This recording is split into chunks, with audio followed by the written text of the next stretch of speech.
Masih perlukah ada ambang batas parlemen? Berapa angka ambang batas parlemen yang ideal? Kita ulas lebih dalam bersama Wakil Ketua Komisi 2 DPR fraksi Nasdem Saan Mustafa dan Direktur Eksekutif Perludem Khairunisa Agustiati. Selamat malam Kang Saan, Mbak Ninis. Selamat malam, Mbak. Malam, Mbak. Malam, saya ke Mbak Ninis dulu. Jadi sebenarnya ambang batas parlemen ini masih perlu atau tidak di mata Perludem yang mengajukan permohonan ke MK? Idealnya kalaupun masih berapa? Iya, sebetulnya kami tidak meminta ambang batasnya dihilangkan, Mbak. Karena ya tadi ini wajar gitu ya dalam sistem pemilu proporsional dan memang diterapkan di negara-negara lain juga gitu ya. Memang ada negara yang kemudian dengan angka ambang batas itu berhasil untuk menyederhanakan partai yang ada di parlemen. Nah, tapi kita selama ini menerapkan angka ambang batas tadi ya dengan argumentasi menyederhanakan partai politik di parlemen, ternyata kan itu dalam beberapa kali pemilu tidak terjadi. Bahkan yang terjadi adalah semakin banyaknya suara yang terbuang begitu ya, suaranya publik yang terbuang karena partai yang dipilihnya tidak lolos ambang batas parlemen tadi. Nah, selama ini dalam menentukan angka itu kan basis rasionalisasinya kan memang tidak ada gitu ya. Semangatnya memang selalu ingin menaikkan, tapi misalnya dari 3,5% mau naik jadi 4% itu, kenapa naiknya 0,5% gitu misalnya. Nah, itu sebetulnya yang tidak terjelaskan. Nah, makanya ketika kemarin kami melakukan uji materi ke Mahkamah Konstitusi, kami tidak meminta itu dihilangkan, tapi penghitungannya dengan cara yang bisa dirasionalisasi dengan merujuk kepada beberapa literatur begitu ya. Nah, sebetulnya kalau ditanya angkanya berapa, itu akan sangat tergantung dari berapa jumlah daerah pemilihan yang ada di dalam pemilu itu dan berapa juga jumlah kursinya. Jadi kalau misalnya nanti untuk 2029 berapa, nah kita masih belum tahu karena kan jumlah dapil pun juga bertambah ya. Misalnya 2019 yang lalu dapilnya ada 80 untuk RI, sekarang ada 84. 2029 nanti kita belum tahu apakah ada penambahan termasuk juga dengan jumlah kursinya. Jumlah kursi DPR-nya pun kita juga bertambah ya dari 575 ke sekarang 580. Nah, kalau nanti sudah ada itu angkanya berapa, baru kita bisa tentukan berapa nih angka ambang batas idealnya, Mbak. Nah, kalau Kang Saan lihat putusan MK ini seperti apa? Dan kapan mulai bisa dibahas di DPR periode sekarang atau berikutnya? Sebenarnya sebelum ada putusan Mahkamah Konstitusi terkait dengan soal ambang batas parlemen ya, itu kan masuk dalam rencana waktu itu revisi undang-undang. Artinya gini lah, pada prinsipnya MK itu memerintahkan pembuat undang-undang lain DPR untuk melakukan revisi terhadap Undang-Undang Pemilu, Undang-Undang Nomor 7 2017 kan itu. Ya. Nah, salah satu poin yang direvisi itu adalah terkait dengan ambang batas parlemen atau parlemen threshold kan gitu. Nah, MK tidak menyebut angkanya berapa, bahkan harus 0% enggak. Ya. Tapi dicari rasionalisasi yang rasional yang sepadan dengan sistem proporsionalitas kita kan gitu. Ini yang pertama. Nah, DPR di awal periode juga sudah melakukan itu. Maka perdebatan terkait dengan soal parlemen threshold itu menjadi isu klasik dalam setiap revisi undang-undang pemilu kan. Jadi, nah kenapa ini selalu menjadi isu klasik soal parlemen threshold, soal dapil kan gitu kan. Ya. Ini selalu. Nah, karena ada upaya gini. Ada semangat, sama semangat dengan MK, mungkin juga sama dengan semangatnya Mbak Ninis. Kita ingin antara sistem pemerintahan kita yang presidensial ini sepadan dengan posisi yang ada di parlemen. Jadi jangan sampai ada ungkapan kita sistem presidensial tapi rasa parlementer. Kenapa rasa parlementer? Karena di parlemen itu begitu banyak partai sehingga proses pengambilan keputusan itu mengabaikan sistem pemerintahan kita kan itu. Maka dicarilah upaya-upaya untuk mensejajarkan antara sistem pemerintahan kita dengan kondisi yang ada di parlemen atau dengan sistem kepartaian kita. Maka dari awal reformasi proses ini bergeser. Misalnya dulu di 99 kita mengenal yang namanya electoral threshold. Electoral threshold itu belum mampu membuat parlemen kita menjadi lebih efektif, menjadi lebih efisien. Sistem kepartaian kita masih sangat terasa parlementer kan gitu. Ini belum terus berjalan dan pelan-pelan kita masuk dari electoral threshold ke parlemen threshold, ke parlemen threshold kan gitu. Nah, pelan-pelan banyak partai yang tidak masuk lolos parlemen. Dulu waktu menggunakan electoral threshold, ada satu partai aja cuma dapat satu anggota DPR, di DPR dia ada. Sehingga dia harus membuat fraksi gabungan.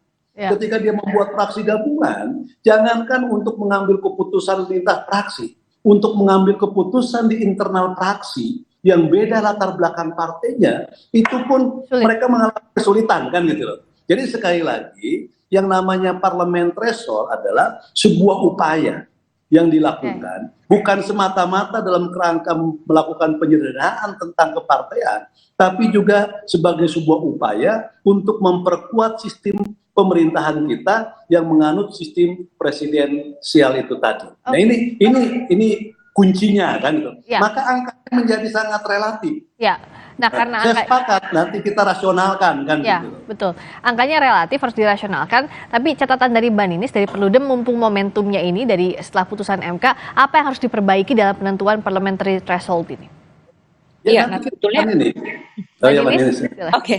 Ya, sebetulnya kemarin Mahkamah Konstitusi dalam pertimbangan hukumnya ya, itu memberikan semacam panduannya. Memang MK di putusannya kan tidak menyebutkan berapa gitu ya, berapa angka parliamentary threshold-nya, tapi di pertimbangan hukumnya itu ada panduannya.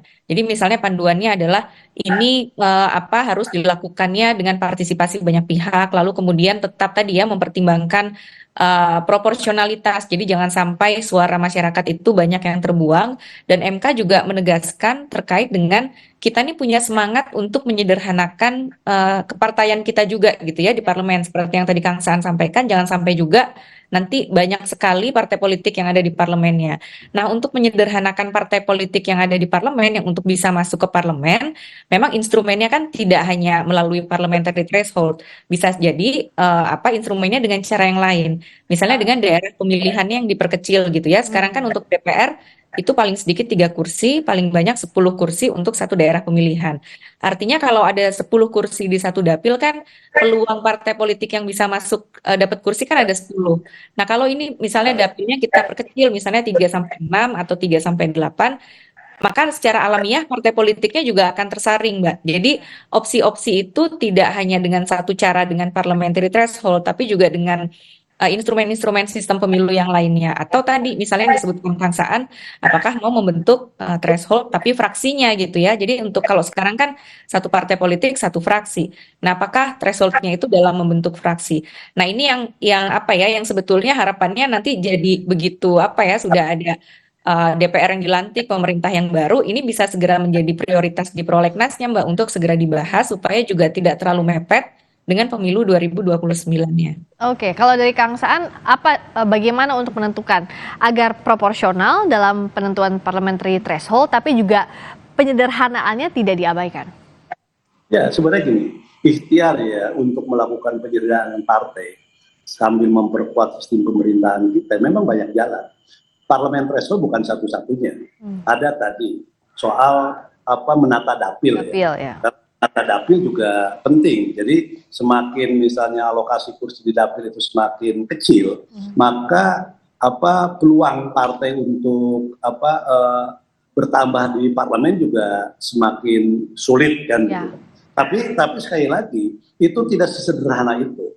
Yang paling bisa diterima itu dari semua upaya melakukan penyederhanaan partai itu di soal PT, itu pun masih banyak sekali misalnya perdebatan, dan itu sekali lagi selalu menjadi isu klasik ya dalam setiap pembahasan undang-undang pemilu. Jadi saya termasuk yang sepakat bahwa semangat penyederhanaan partai tetap terjaga dalam memperkuat sistem pemerintahan kita.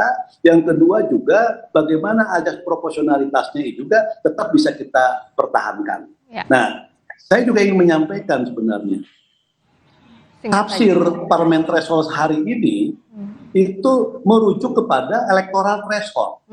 Jadi 4% suara kan gitu kan, suara yang sah yang diperoleh partai itu kan seperti electoral threshold. Ya. Sebenarnya yang namanya parliamentary threshold itu adalah 4% terhadap jumlah keseluruhan anggota parlemen. Ya. Kalau sekarang misalnya 580 anggota parlemen, maka 4% terhadap 580 anggota parlemen. anggota parlemen, Berapa oke. dia dapatnya kan itu? Ya. Partai itu memenuhi 4% enggak? Maka dia turunkan ke dapil.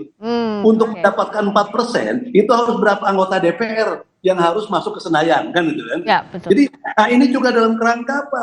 Kerja-kerja di komisi. Ya. Komisi kita ada 11 misalnya. Ada Ya. satu partai yang komisinya cuma 1 anggotanya. Ya. Sehingga dia merangkap kapoksi, ada apa-apa pandangan dia. Ini semua. Nah, maksudnya parlemen threshold itu juga dalam kerangka menunjang Baik. kinerja kedewanan di parlemen kan Baik. itu. Ini juga hal Oke. seperti itu. Baik, ini yang jadi catatan. Waktunya evaluasi ini harus dimanfaatkan momentumnya pasca putusan MK. Terima kasih Kang Saan Mustopha, Wakil Ketua Komisi 2 DPR fraksi Nasdem. Terima kasih juga Mbak Ninis Hoirunisa Agustiati, Direktur Eksekutif Perludem. Selamat malam. Malam. Berikutnya